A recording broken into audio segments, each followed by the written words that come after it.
జిల్లా నర్సరావుపేటలో కోడెల వేరు కోడెల శివరాం వేరు ఆరోపణలన్నీ కోడెల శివరాం పైనే. కోడెల శివప్రసాద్ పై అవినీతి కేసులు పెట్టించారన్నది అవాస్తవమని మాజీ శాసనసభ్యులు డాక్టర్ గోపిరెడ్డి శ్రీనివాసరెడ్డి స్పష్టం చేశారు.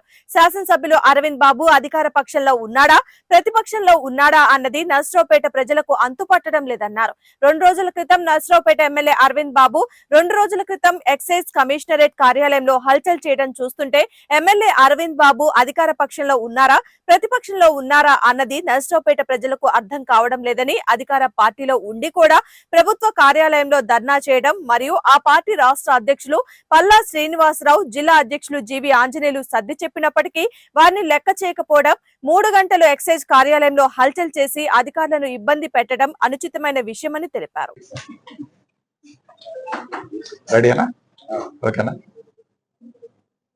అందరికీ నమస్కారం. ఈరోజు నర్సరావుపేట ఎమ్మెల్యే గారైన అరవింద్ బాబు గారు మొన్న ఎక్సైజ్ డిపార్ట్మెంట్ లో హల్చల్ చేయటం మరి మాకైతే అర్థం కావట్లేదు. నర్సరావుపేట ప్రజలు కూడా ఆయన అధికార పార్టీలో ఉన్నాడా ప్రతిపక్ష పార్టీలో ఉన్నాడా? అధికార పార్టీలో ఉండి అధికారుల దగ్గరికి వెళ్ళి ధర్నాలు చేసే కార్యక్రమం, దాని మీద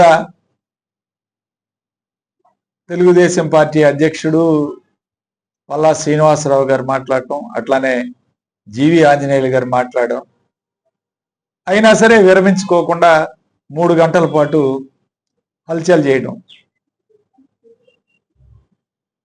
ఇది అవుట్ సోర్సింగ్ ఉద్యోగాలు అనేది 10 సంవత్సరాల నుంచి 15 సంవత్సరాల నుంచి 20 సంవత్సరాల నుంచి వివిధ డిపార్ట్మెంట్లో పనిచేస్తున్నారు. వాళ్ళకు ఒక యాప్ కాస్ కూడా ఏర్పాటు చేయడం జరిగింది.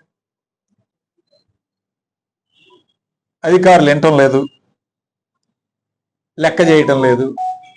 ఈ యొక్క మరి ఏ పార్టీలో ఉన్నాడు, ఏం చేస్తున్నాడు అనేది ఈరోజు ప్రజలే గమనించాలి. ఈరోజు ఏం జరుగుతూ ఉంది అక్కడ. ఖచ్చితంగా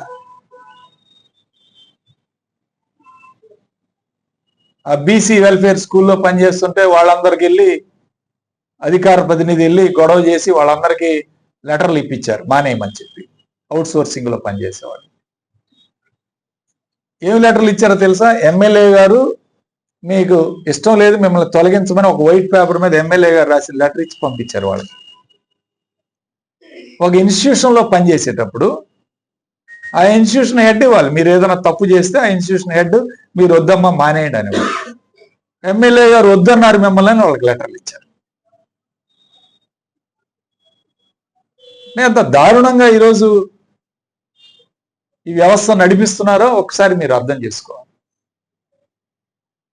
అట్లానే అసెంబ్లీలో మాట్లాడాడు వెంచర్ గురించి, ఒకటి వినుకొండ రోడ్లో వెంచర్ గురించి.